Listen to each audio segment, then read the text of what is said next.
Hi guys, welcome back to my channel. This is the Life Projects with Ifiansa. My name is Ifiansa. I'm an interior designer and a project manager. Here I film about art, culture and design. Now in today's video we are going to be talking about floor plans. Now if you've been following this series, we are talking about the relevance of working drawings. Last week we talked about block plans and what you should look out for as a lay person. Yes, as a lay person, as someone who is not into construction, who is not a contractor, is not an architect, an interior designer. You want to build your house, you want to build your apartment, you've asked an architect to give you drawings, you're looking at the drawings and you have no clue what to do with it or what to look out for. This is why you're here today. I'm going to show you some of the things that you can look out for and potentially discuss with your architect, just to make sure that you get the perfect space for yourself, or you get your preferred space, right? Okay, so let's get right into the video. So this is a floor plan. This is actually a ground floor plan. We won't bother talking about the top floor because most of what we need to discuss are on this plan. Now the first thing you need to look at on your floor plan is the layout. Okay, so last week we talked about the block plan, which was thinking a lot about the things that surround your building. Okay, looking at your building in relation to the plot that the building is sitting on. Now for the floor plan, we are looking at the things inside the building and looking at the layout. So the layout is basically where things are placed within the space, what the flow is like, how you move from one space to another, what the orientation of that space is. Is it a rectangular space? Is it a square space? And if it is, what's that in relation to your openings, your doors, your windows, your furniture? So those are the kind of things that we are talking about. Now, if I've done a project for you before, every time I talked about space planning, this is what I was talking about.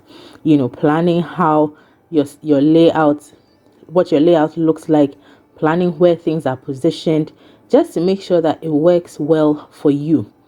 Everyone's space will not be the same. Someone will walk into your space and think, I would have preferred it this way. Yes, because they know what their family is like. They have their own personal preferences and their space suits their needs. Okay, so you want to make sure that your space suits your needs. You know your family, you know who your occupants are, who you're going to be living in the space with, and why you want certain things the way they are, right? The first thing I said we should look at is the layout. Now what you want to do is to walk through the space. So imagine yourself on this floor plan. Yes, I know it's a floor plan. Sometimes it can be difficult to tell what you are looking at, but start from the entrance. How do you get into the space? So that's the first thing you want to think about.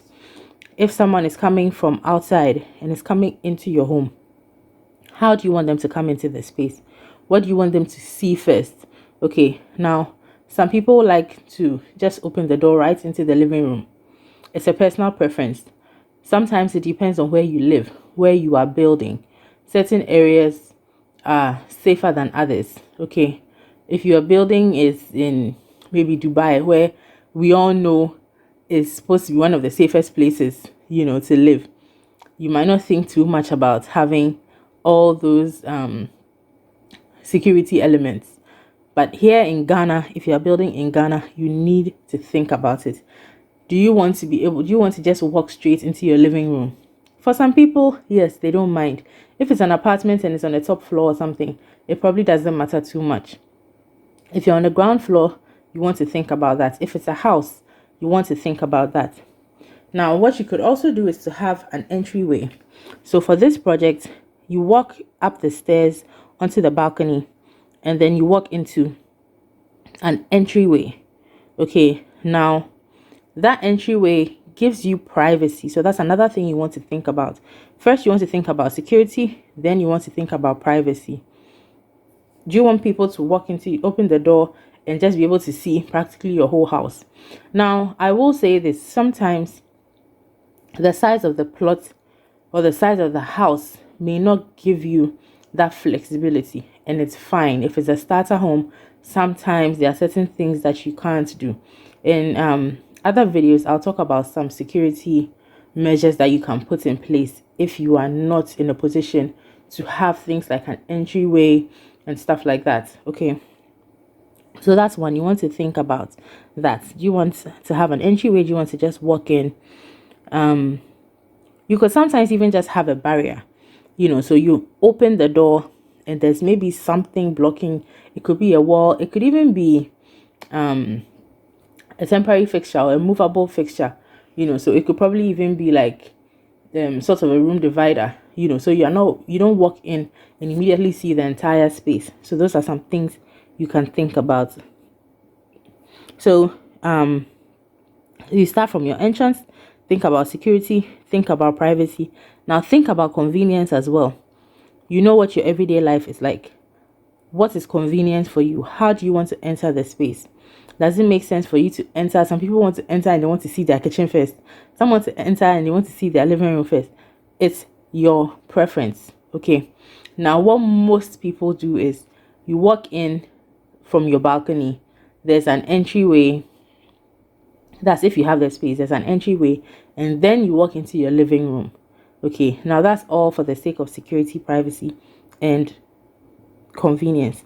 Now, another thing you want to think about is an exit.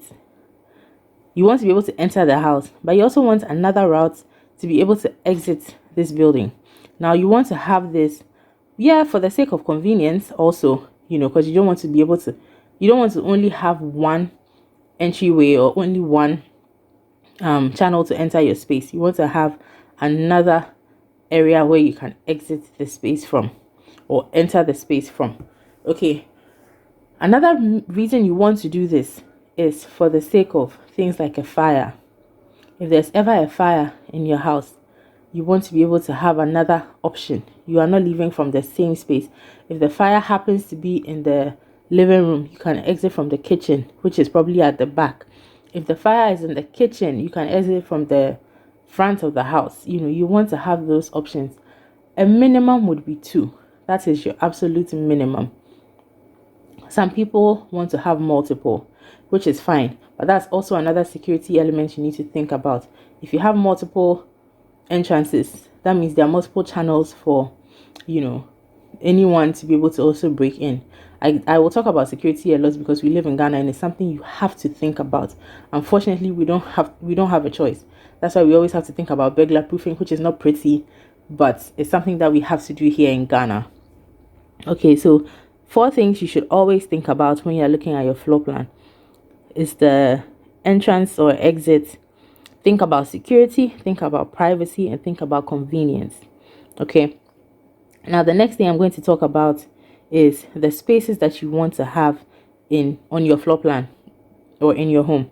It sounds basic. It is basic, but trust me, I've seen floor plans where some of these things are missing. Yeah. Let me just end it there. I've seen floor plans where some of these things are missing. You want to have these elements in your home. Okay. Now, first thing is a living area. Living area, in some countries they call it a parlor. In some countries they call it a living room. In some places they call it all sorts of things. But basically, a space that you walk into and you can seat guests, you can watch your TV, it can be an entertainment space. It's just a little space where you can just sit down with your family to watch TV, to have a chat, whatever. It's just a living space. I think here in Ghana, every house has one, at least. The size of it is completely up to you. You can have a big one where there's double living area. You can have a small one where you can only put one chair if you want. It's all up to you. So once again, you want to think about your security, your privacy, and your convenience. Where are you putting your living room? Do you want it to be a space that guests can immediately come to? All of that is your decision. Okay, now a dining area. Dining area may seem like, oh, that's something optional. I can take it out of my floor plan. You realize once you live in a space for a while that a dining area is very useful. Sometimes you can even end up using it as a study space. So a dining area is something that you want to have. Where does your family sit to eat?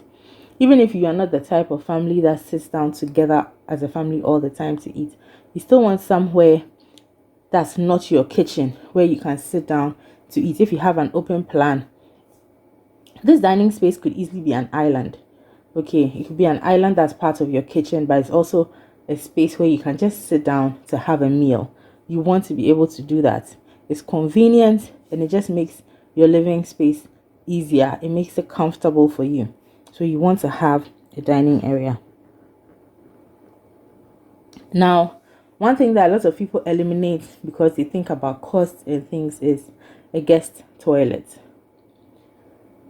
You want to have a restroom in your space where if someone comes to visit you, the person doesn't have to go into your bedroom to be able to use it, to be able to use the loo. Wherever you are in the world, you probably call it something different. Your restroom, your washroom, your toilet, your loo, whatever you want to call it. You have to have somewhere that guests can go to, which is convenient, which is still safe for your things, and which is still private. So it's not a space, it's not somewhere that someone has to go through your space to be able to access. Okay, so yeah, you want to think about that. A guest toilet can easily be incorporated into your space. Even if your space is very small, you can have a shared bath where the bathroom is not in your room, so that way people can still access the toilet, so they don't come into your house and then they have to go into your bedroom or something to be able to access a restroom. So please think about that. Now the next one is a kitchen. I think this one is an obvious one. By all means, you will be cooking. Someone somewhere is going to cook. Even if you don't cook, you will heat your food, the food that you bring from wherever. So just make sure that you have a kitchen as well. And then the last one is a bedroom. At least have a bedroom, a good area where you can sleep. You want to be able to separate this from the rest of the spaces. Now, if it's a studio apartment, there are still so many ways to make it feel separate from the living area, which is a more public area, and from the kitchen and dining. Okay, so in summary, make sure you have a living room, a dining room, a guest toilet, a kitchen, and bedrooms. Okay, now let's get into the little details that you need to think about on a floor plan. Now, the first one I would say is access. How do you access all these different spaces that I've talked about? The living room, the dining, the kitchen. Do you want it to be one big open plan where from the living room you can see the dining, you can also see the kitchen? Is that the case? Is it a studio apartment? So that way from one space you can see everything and you can easily access everything. Is it also a scenario where you want everything to be closed out? So you have a closed living room, a closed dining room, a closed kitchen. In this case, on this floor plan, the living and dining is sort of one big space.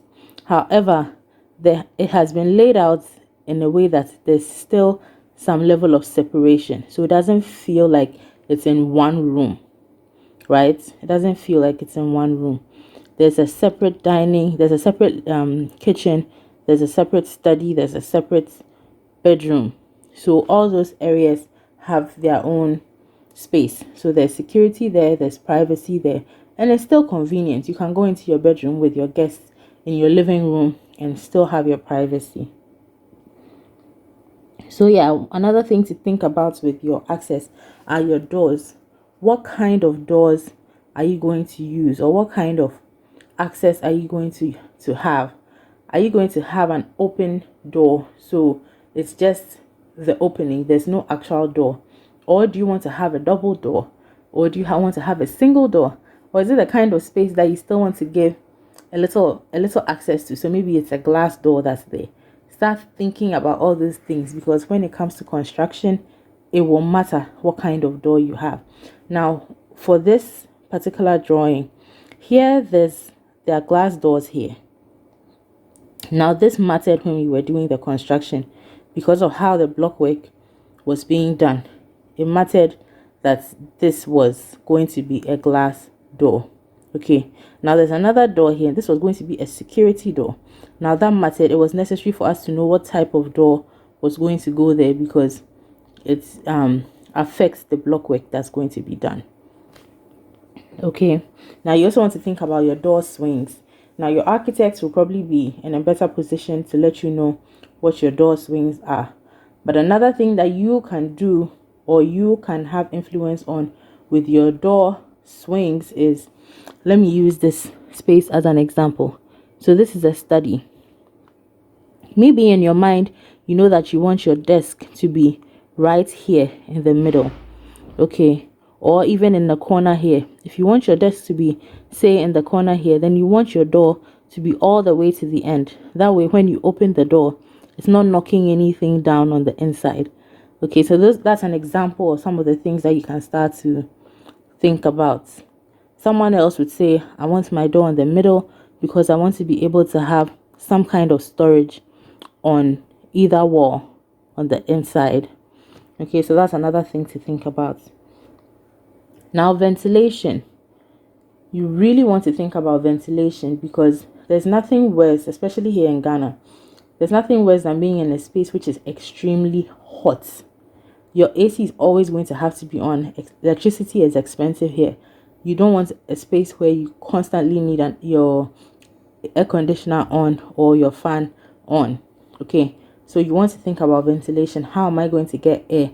So start thinking about the type of windows that you want. You can start doing research on that. Now, don't get me wrong. Thinking about all these things from the beginning doesn't mean you can't change your mind later. I think on this project, initially, the clients wanted to use louvers. But towards the end, looking at the type of louvers that they wanted to use and the way they wanted it, was going to cost more than having the regular sliding windows that we have in most homes. So what happened was that, looking at costs and other things, they ended up going with the sliding window options, but still looked at how it could still bring in a lot of air into the home.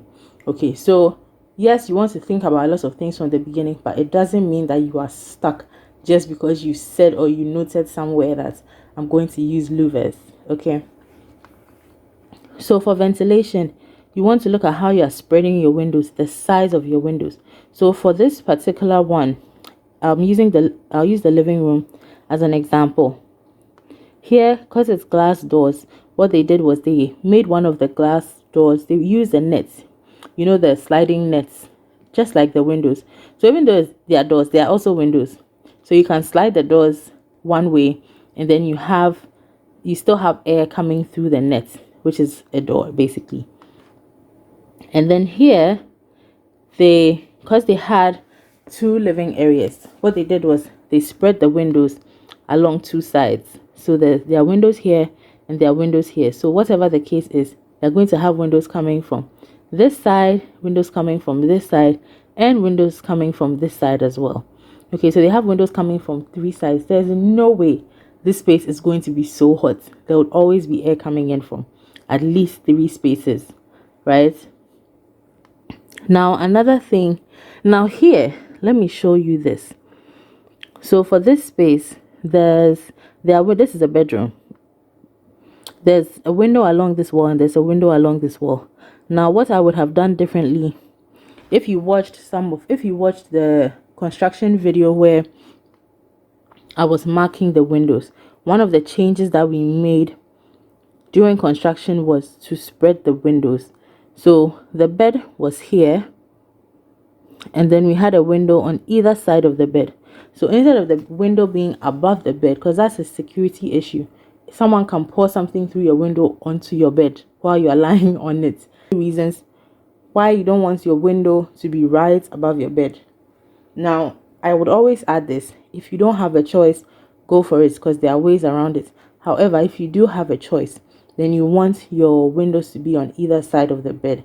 So there's still air coming in, but it's not right above your bed where it's a security issue. Okay, so that's one.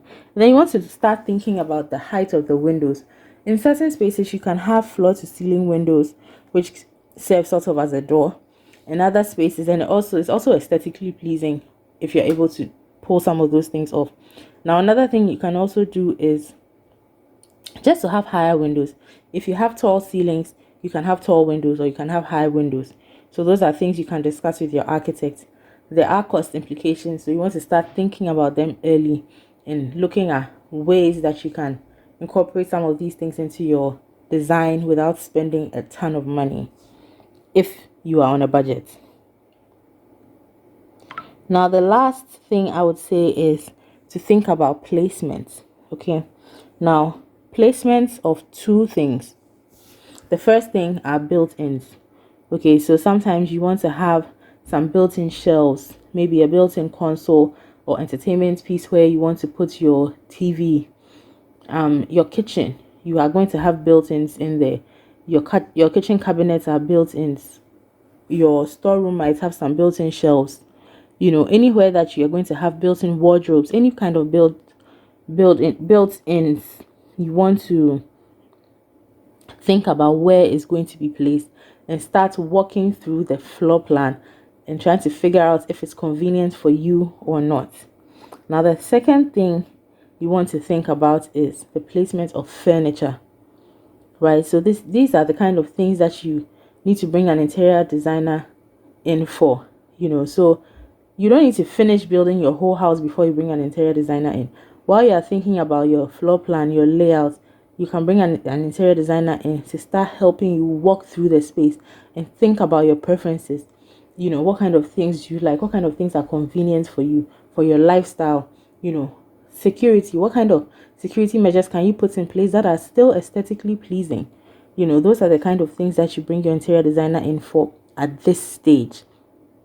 So yeah, think about how your furniture is placed, and this gives you an opportunity to start thinking about the kind of the types of furniture you also want to bring. Today I had a friend, she's moving into a new space, and she was asking about a budget. She doesn't want to spend too much, so the question was, which of her furniture should she spend a lot on, and which ones can she spend less on, or can she get away with spending less on?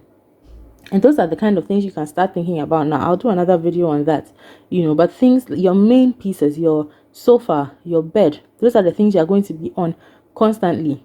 Your dining table, you want a good dining table. Now, because you'll be using it often, people will be moving the chairs and tables all the time. So if you don't get something that's of good quality in a short period, it won't last. Now, something like a console, you can get away with buying a more affordable console because it's something you're going to get tired of in a short time anyway. Pieces that you would want to change often, don't spend too much on them. I think I'm done with you guys on this floor plan. So for the floor plan, I think that's pretty much it. It's very simple. I hope if you are a lay person and you are building, it's been clear. If it hasn't been clear, please ask your questions. Okay, feel free to ask your questions. I'm happy to answer them for you. If you want to have a conversation, let me know in the comment section. We can book a call and we can discuss some of these things. Okay. Alright guys, thank you so much for watching. All the best on your project, and see you in the next video.